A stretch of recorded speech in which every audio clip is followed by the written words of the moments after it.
Hello everyone, this is Avantika Singh standing before you all to start today's topic. आप सभी का बहुत बहुत स्वागत है इस ऑनलाइन लर्निंग प्लेटफॉर्म पे जिसका नाम है लेट्स स्टडी इंडिया। तो आज हम इस वीडियो से नया टॉपिक स्टार्ट करने जा रहे हैं। ये सेमेस्टर 3 की यूनिट 8 का टॉपिक है जेल इलेक्ट्रोफोरेसिस। जेल इलेक्ट्रोफोरेसिस किसका पढ़ेंगे हम? न्यूक्लिक एसिड का, यानी कि detection of nucleic acid by jail electrophoresis. तो न्यूक्लिक एसिड मतलब क्या होता है? डीएनए या आरएनए, जो भी न्यूक्लियस के अंदर एसिड होता है, न्यूक्लिक एसिड फॉर ये क्या करता है? हेरिडिटी कॉज करता है, जनरेशन टू जनरेशन जाता है। इसी को हम क्या कर रहे हैं? डिटेक्ट कर रहे हैं। तो इसका हम डीएनए के बारे में पढ़ेंगे, यानी कि न्यूक्लिक एसिड के बारे में पढ़ेंगे कि डीएनए और आरएनए को हम कैसे एक्सट्रैक्ट करते हैं, इसके इलेक्ट्रोफोरेसिस कराते हैं। तो व्हाट इज इलेक्ट्रोफोरेसिस? यानी कि डीएनए के पर्टिकुलर सेगमेंट का हम क्या कर रहे हैं? उसको मतलब क्या कर रहे हैं? इलेक्ट्रिसिटी का यूज करके हम क्या कर रहे हैं? उनको अलग अलग सेगमेंट में साइज के हिसाब से या उनके चार्ज के हिसाब से हम उनको क्या करते हैं? बांट देते हैं। साइज के हिसाब से वो एक लाइन से वो अरेंज हो जाएंगी कि जो सबसे बड़ा है वो टॉप पे, उससे छोटा उसके नीचे, उससे छोटा उसके नीचे। तो इसका हम एग्रोस जेल में क्या करते हैं? एग्रोस जेल को डाल करके उसमें इलेक्ट्रोफोरेसिस कराते हैं। उसके अंदर डीएनए के सेगमेंट डालेंगे और हम जब इलेक्ट्रिक चार्ज उसमें पास कराते हैं तो ये जो डीएनए है वो निगेटिवली चार्ज है और वो पॉजिटिव चार्ज की ओर अट्रैक्ट होकर के मूव करता जाता है। तो आइए स्टार्ट करते हैं। तो दिस इज द मशीन जिसमें हम क्या कराते हैं? हमारी जेल इलेक्ट्रोफोरेसिस। तो इसमें क्या हो रहा है? This is the power supply. यहाँ से पावर सप्लाई हो रही है पॉजिटिव और नेगेटिव एंड पे। ये देख रहे हैं, ये क्या है? अगरोस जेल है। इसके अंदर एक जेल डाल रहे हैं जिसका नाम है अगरोस जेल। एगरोस जेल जो होता है वो यहाँ पे डाल देते हैं। इसके नीचे हम क्या डालते हैं? Buffer solution. बफर सॉल्यूशन कुछ नहीं होता है, बस इसमें वाटर और कुछ इलेक्ट्रोलाइट्स यानी कि सॉल्ट सॉल्यूशन होता है। ये बहुत इंपॉर्टेंट है डालना, नहीं तो ये प्रॉपरली वर्क नहीं करेगा। इसके बाद हम ये डीएनए के सेगमेंट को डाल दे रहे हैं वेल्स। वेल्स क्या होता है? कुआं होता है ना, कुआं में से जैसे पानी डालते हैं। तो ये भी क्या है? इसमें छोटे छोटे सेगमेंट हैं, जगहें हैं जिसमें हम डीएनए को डाल दे रहे हैं। यहाँ ट्यूब जैसा है, इसके अंदर हम क्या डाल रहे हैं? जेल को डाल दे रहे हैं। ये देख रहे हैं हमने जेल के सेगमेंट्स को डाला है। उसके बाद हम क्या करेंगे? पावर सप्लाई को ऑन करेंगे और इलेक्ट्रिसिटी क्या होगी? फ्लो होगी। यहाँ जो है निगेटिव, यहाँ पे क्या होता है? Positive charge. ये है हमारा निगेटिव चार्ज। पॉजिटिव चार्ज यानी कि एनोड और निगेटिव चार्ज यानी कि कैथोड। तो ये एनोड की तरफ ये डीएनए अट्रैक्ट करेंगे, क्योंकि डीएनए क्या होता है? निगेटिवली चार्ज होता है। अब कोई भी पूछता है कि why DNA is negatively charge? क्योंकि डीएनए के पास क्या है? फॉस्फेट होता है। तो phosphate is negatively charged here, that is why it is attracted towards the positive pole, that is the anode की तरफ ये क्या होगा? अट्रैक्ट होगा। तो ये सेगमेंट वाइज ये मूव करते हैं। जो सबसे छोटा डीएनए है वो फास्ट मूव करेगा, जो सबसे हल्का है वो आगे चला जाएगा, जो थोड़े भारी है, भारी भरकम डीएनए है वो क्या रह जाएंगे? पीछे रह जाएंगे। तो ये साइज के हिसाब से सेपरेट हो जाएगा। ऐसे ऐसे पूरा इसका सेगमेंट आ जाता है डीएनए का। इसी को बोलते हैं हम जेल इलेक्ट्रोफोरेसिस। ऐसे ऐसे पूरा डीएनए का सेगमेंट इकट्ठा हो जाता है। ठीक है, यहाँ पे पूरा सेगमेंट हाइट या चार्ज या फिर क्या होता है? साइज के हिसाब से सेपरेट हो जाते हैं। चार्ज के हिसाब से ये प्रोटीन में से सिलेक्ट होते हैं, क्योंकि प्रोटीन क्या होती है? कुछ प्रोटीन पॉजिटिवली चार्ज होती हैं, कुछ निगेटिवली चार्ज होती हैं, कुछ एम्फोटेरिक होती हैं, यानी कि ना पॉजिटिव और निगेटिव दोनों चार्ज कैरी करती हैं। तो यहाँ पे जो डीएनए है वो सारे कैसे? निगेटिवली चार्ज है। तो यहाँ हम साइज के बेसिस पे इनको सेपरेट करेंगे। तो साइज के बेसिस पे डीएनए या आरएनए क्या होता है? सेपरेट हो जाता है। तो ये कुछ ऐसा दिखता है। ये जो प्लेट है, इस प्लेट पे इसको बोलते हैं कास्टिंग ट्रे। इसके अंदर हम डालते हैं आपका जेल। कौन सा जेल? Agarose gel. वो क्या होता है? पाउडर फॉर्म में होता है। उसको जेल बनाते हैं हम और इसमें डाल देते हैं। इसको गर्म करते हैं, फिर थोड़ा कूल करते हैं। उसके बाद इसमें कोम से आगे इसके स्टेप्स पढ़ेंगे। उसमें क्या डालते हैं? न्यूक्लिक एसिड यानी कि डीएनए और आरएनए। फिर इसमें जब करंट फ्लो होता है तो क्या होता है? ये पॉजिटिव चार्ज की ओर अट्रैक्ट होते हैं। ठीक है, this is the whole system, the mechanism how the gel electrophoresis works. तो अब हम पढ़ेंगे कि ये जो डीएनए यहाँ पे जेल इलेक्ट्रोफोरेसिस से हम डीएनए, आरएनए, प्रोटीन किसी का भी क्या करा सकते हैं? उनको हम क्या कर सकते हैं? साइज के हिसाब से उनकी डिवीजन करा रहे हैं, मतलब उनको बांट दे रहे हैं साइज के अकॉर्डिंग। बट यहाँ पे हम क्या कर रहे हैं, स्पेसिफिकली न्यूक्लिक एसिड की बात कर रहे हैं, तो हम एगरोस जेल की ही बात करेंगे, क्योंकि एगरोस जेल ही में ही डीएनए और आरएनए को हम क्या कराते हैं, उसकी इलेक्ट्रोफोरेसिस कराते हैं। अब ये नाम जेल इलेक्ट्रोफोरेसिस क्यों पड़ गया, तो जेल यानी कि जेल डाल रहे हैं ना, इसमें कौन सा जेल डाल रहे हैं, एगरोस जेल डाल रहे हैं, जेली लाइक स्ट्रक्चर होता है। फिर इसके बाद हम इसमें इसकी इलेक्ट्रोफोरेसिस करा रहे हैं, यानी इलेक्ट्रिसिटी की मदद से इसको हम क्या कर रहे हैं, बांट दे रहे हैं, यानी कि इलेक्ट्रिसिटी की मदद से इसका क्या करा रहे हैं, रन करा रहे हैं इस पूरे सॉल्यूशन को, और हम डीएनए के सेगमेंट को क्या कर दे रहे हैं, रन करा रहे हैं पूरा अकॉर्डिंग टू देयर साइज, इनको सेपरेट कर दे रहे हैं। तो this is the whole mechanism how it works. तो आगे बढ़ते हैं इसी के साथ, what are the components needed, तो क्या क्या कंपोनेंट्स रिक्वायर्ड है हमारे जेल इलेक्ट्रोफोरेसिस में। तो कंपोनेंट्स क्या क्या चाहिए हमको, पहले तो हमें डीएनए भी चाहिए या न्यूक्लिक एसिड चाहिए, आरएनए चाहिए, जिसको हम क्या कराना चाहते हैं, रन कराना चाहते हैं। उसके बाद पूरा सेटअप चाहिए हमारा, तो इलेक्ट्रोफोरेसिस एपरेटस, जो एपरेटस हम देख रहे थे ना, this is the whole apparatus, ये एपरेटस हमें चाहिए। उसके बाद हमें बफर चाहिए, तो व्हाट इज बफर, ये जो नीचे ब्लू कलर का आप देख रहे हैं, ये प्लेट है, प्लेट ऊपर है और नीचे बफर है। तो बफर क्या होता है, इलेक्ट्रोलाइट्स प्रोवाइड कराता है, जो कि डीएनए के मूवमेंट में या आरएनए के मूवमेंट में हेल्प करता है। जब भी मैं डीएनए बोल रही हूँ, आप आरएनए को भी कंसिडर करिए, न्यूक्लिक एसिड की यहाँ बात हो रही है, तो दोनों में से कोई भी हो सकता है। तो यहाँ पे जेल क्या कहते हैं, बफर डाल देते हैं। बफर के बाद ये नीचे बफर जो होता है उसमें कैसे प्रिपेयर करते हैं, 99% उसमें डिस्टिल्ड वाटर होता है, उसमें कुछ सॉल्ट डाल देते हैं। सॉल्ट हम डालते हैं अपने अकॉर्डिंग, ये बहुत ज़रूरी है, एक पीएच मेंटेन करके रखता है, एक particular pH through out the electrophoresis maintain होना चाहिए, वो ये बफर हमें इलेक्ट्रोलाइट्स प्रोवाइड करता है, और पीएच क्या करता है, मेंटेन करके रखता है। देन पावर सप्लाई, ये जो हम क्या कर रहे हैं, इलेक्ट्रिसिटी का पावर सप्लाई, कैथोड और एनोड है, इलेक्ट्रिसिटी की सप्लाई वो मौजूद होनी चाहिए। साथ ही साथ इसके बाद हमको क्या चाहिए, हमारा supporting material, that is the agarose gel, वो जेल हमें चाहिए। जेल जो है एगरोस जेल, वो बहुत ही इंपॉर्टेंट है। इसके बारे में हम आगे पढ़ेंगे कि how the agarose gel is very important here. The next, the last and the final thing हमें क्या चाहिए, हमें चाहिए detection. Detection ethidium bromide, ethidium bromide या फिर हम सदर्न ब्लॉटिंग से क्या कर सकते हैं, इनका डिटेक्शन कर सकते हैं। इथीडियम ब्रोमाइड जो है वो डिटेक्शन के लिए हेल्प करती है। इथीडियम ब्रोमाइड एक डाई होती है, जैसे डाई लगाते हैं ना बालों पे कलर करने के लिए, तो यहाँ पे भी इनको आइडेंटिफाई करने के लिए इसमें एक डाई डालते हैं जिसमें फ्लोरेसेंस होता है। फ्लोरेसेंस मतलब इसमें चमकती है ये डाई, यूवी लाइट में ये लाइट ये क्या करेंगे, डीएनए सेगमेंट चमकने लगेंगे और हम समझ जाएंगे कि ये कहाँ पे मौजूद है। इन सभी के बारे में हम बारी बारी से पढ़ेंगे और जानेंगे कि कैसे इसका मैकेनिज्म काम करता है। सबसे पहले हम जान लेते हैं एगरोस जेल के बारे में कि what is agarose gel and why it is used here in nucleic acid, DNA और आरएनए के एक्सट्रैक्शन, डीएनए या आरएनए के इलेक्ट्रोफोरेसिस में इसका यूज क्यों हो रहा है। तो एगरोस जेल जो होता है ये क्या है, पॉलीसैकेराइड्स है। पॉलीसैकेराइड्स है जिसका हम क्या तैयार करते हैं, उसका सॉल्यूशन तैयार कराते हैं जो कि जेल की तरह होती है। पहले इसको हम क्या करेंगे, सॉल्यूशन बनाएंगे, गर्म करेंगे, हीट हो जाएगी, फिर थोड़ा जब ये कूल होती है तो जब ये सॉल्ट स्टेट से थोड़ी जब ये कूल होकर के जब गर्म होने के बाद इनिशियल स्टेज, उसके बाद जब गर्म होकर के ठंडी की जाती है तो ये कुछ ऐसा स्ट्रक्चर फॉर्म करती है, ये पूरा एक नेटवर्क तैयार कर लेती है जिसमें पोर्स होते हैं। This is how it looks, ऐसा है।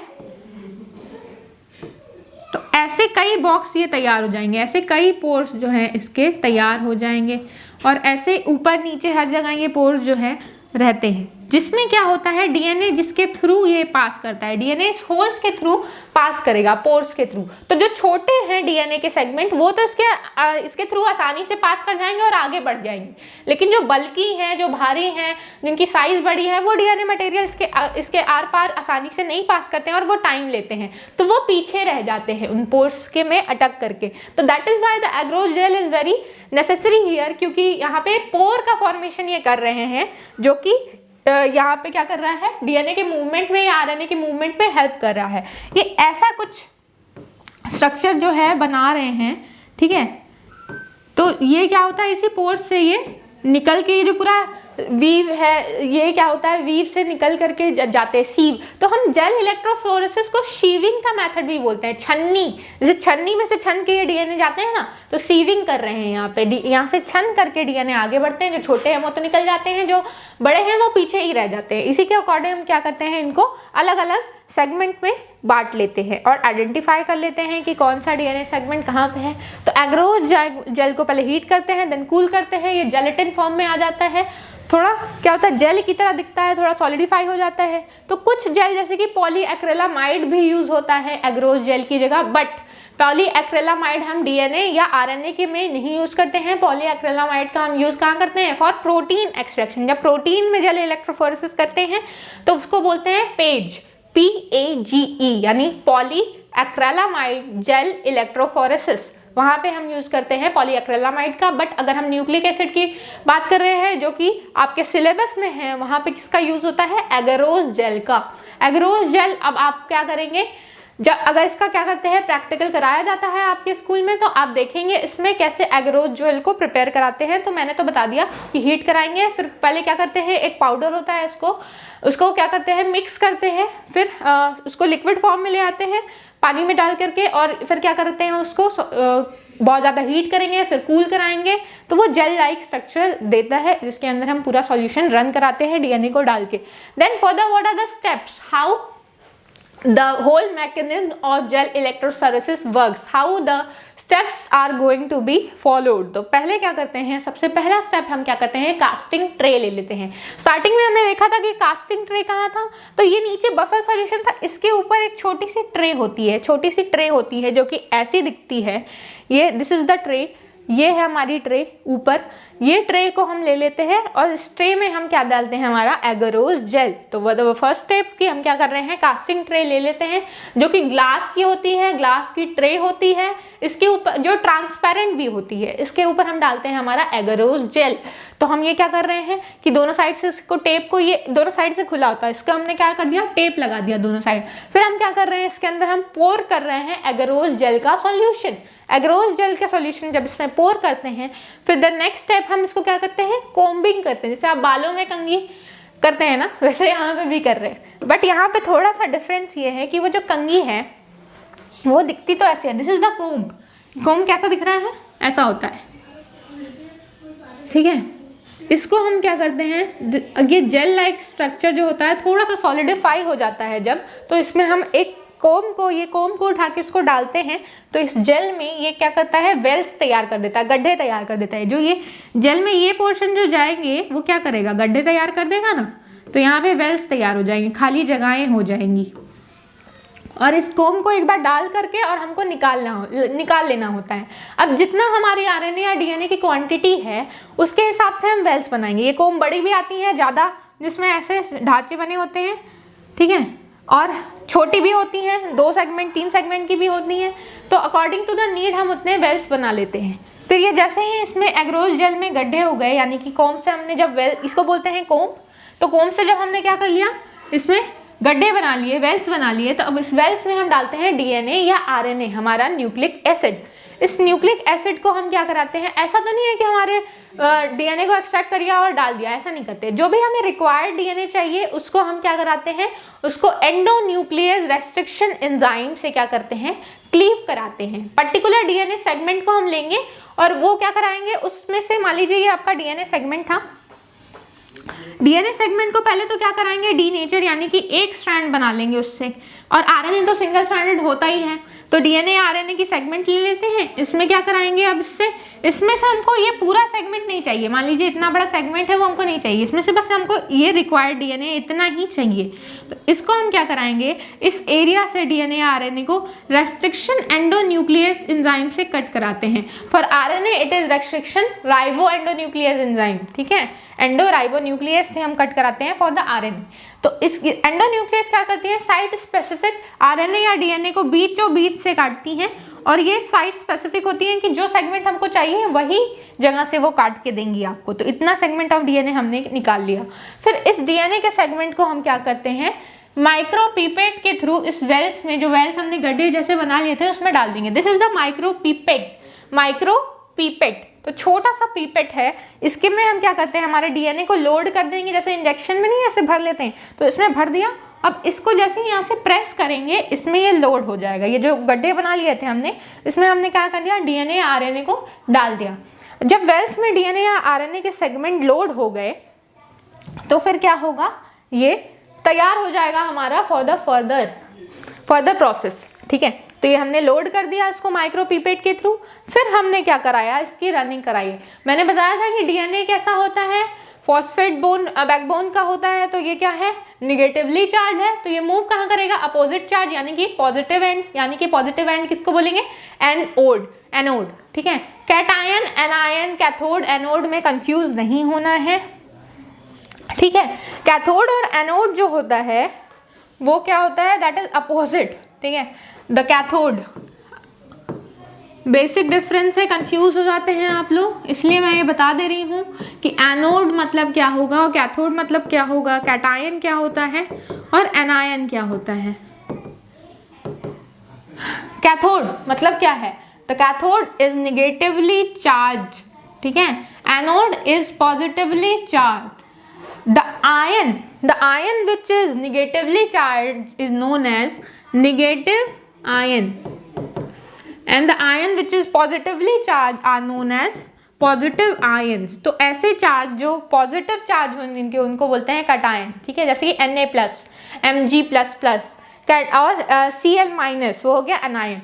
बट कैथोड और एनोड इज अपोजिट, ये जो है ये अपोजिटली चार्ज होते हैं, यानी कि ये एनोड उस डायरेक्शन में ये मूव करेगा, इलेक्ट्रिसिटी किस डायरेक्शन में, जैसे कि अगर ये कैटायन है यानी कि कैथोड है तो निगेटिवली चार्ज, एनोड है ये पॉजिटिवली चार्ज, तो ये मूव किधर करेगा। अब हम इसमें से वायर्स कनेक्ट कराएंगे और पावर सप्लाई है ये, अब हमने करंट पास करा दिया, अब ये पॉजिटिव चार्ज की ओर क्या करेंगे, मूव कर जाएंगे। जो डीएनए है हमारा वो मूव कर जाएगा किधर, टुवर्ड्स द एनोड, यानी कि डीएनए पॉजिटिव के साइड अट्रैक्ट होगा और ये क्या करेगा, जेल में से वो जो जेल था जिसमें पोर्स थे उसके थ्रू पास होगा।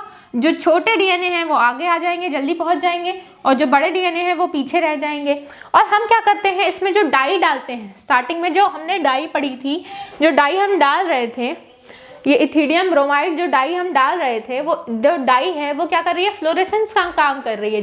यानी कि हम क्या कर रहे हैं, उस डीएनए को बाहर से देख पा रहे हैं। ये जो जेल है, एग्रोस जेल है, वो ट्रांसपेरेंट है, उसके आर पार हमें दिखेगा।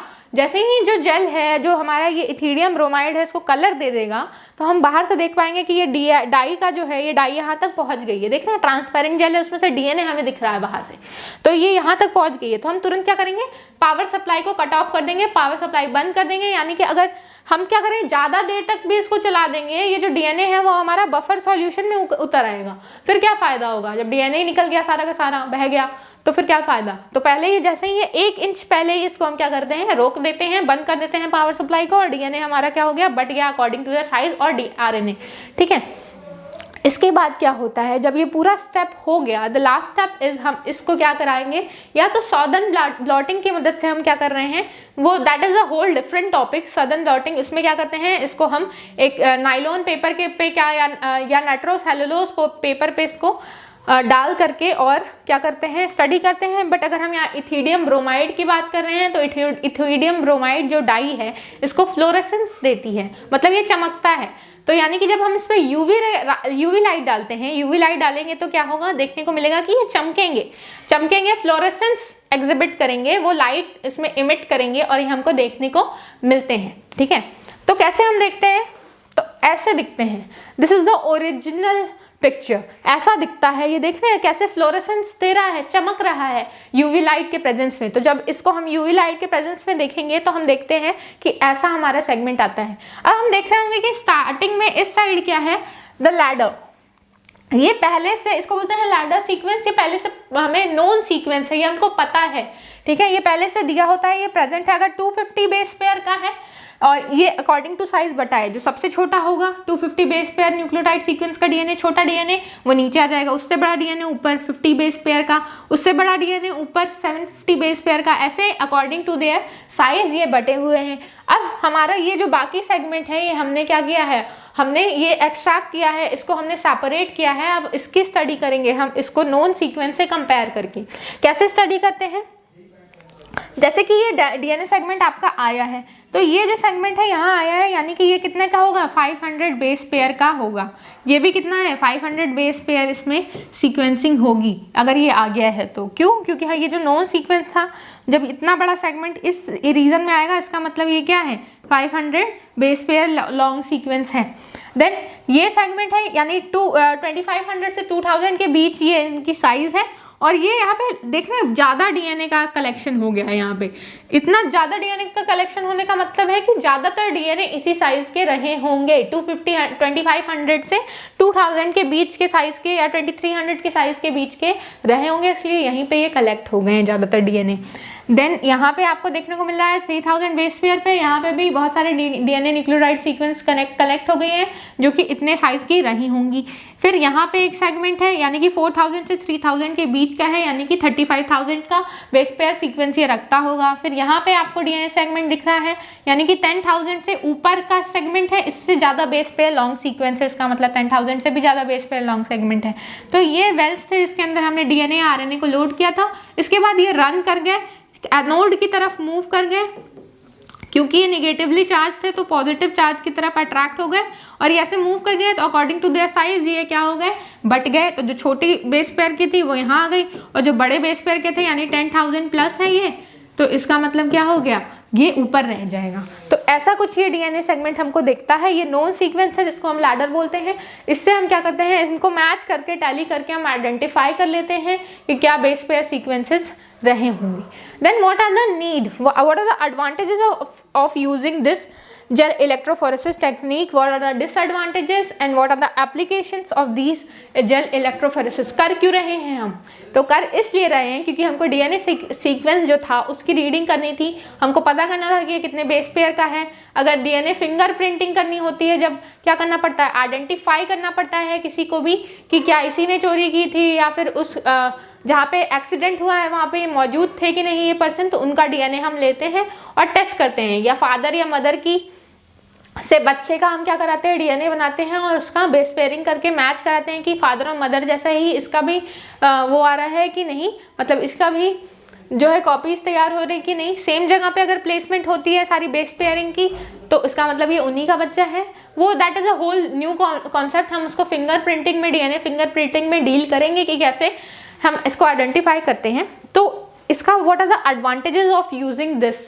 तो एडवांटेज ये है कि हम इसको एगरोस जेल में जब प्रिपेयर करते हैं, तो एगरोस जेल जो जेल टेक्निक है वो बहुत ही ईजिली हम डीएनए मॉलिक्यूल्स को एक्सट्रैक्ट कर सकते हैं यूजिंग एगरोस जेल। ठीक है, सिंपली हम इसको रिकवर कर सकते हैं, उसमें कोई हार्म नहीं होगा, डीएनए सेगमेंट टूटेगा नहीं, आराम से उसको हम एक्सट्रैक्ट कर सकते हैं। एगरोस जेल जो होता है वो डीनेचर नहीं होता है, उससे एगरोस जेल जो होता है वो डीएनए को मेंटेन कर के रखता है, प्रॉपर सॉल्यूशन उसको प्रोटेक्शन देता है ताकि जेल जो है वो जो डीएनए है वो या आरएनए है, न्यूक्लिक एसिड है, वो हमारा खराब ना हो जाए। Then next, what are the disadvantage of using? अगर हम इसको यूज़ कर रहे हैं, इलेक्ट्रिसिटी का चार्ज का यूज़ कर रहे हैं, हो सकता है कि वो जो डीएनए है वो थोड़ा सेंसिटिव हो जाए और क्या हो जाए, वो मेल्ट कर जाए, पिघल जाए हमारा डीएनए, डीनेचर हो जाए डीएनए उस चार्ज की वजह से, उस करंट इलेक्ट्रिसिटी की वजह से।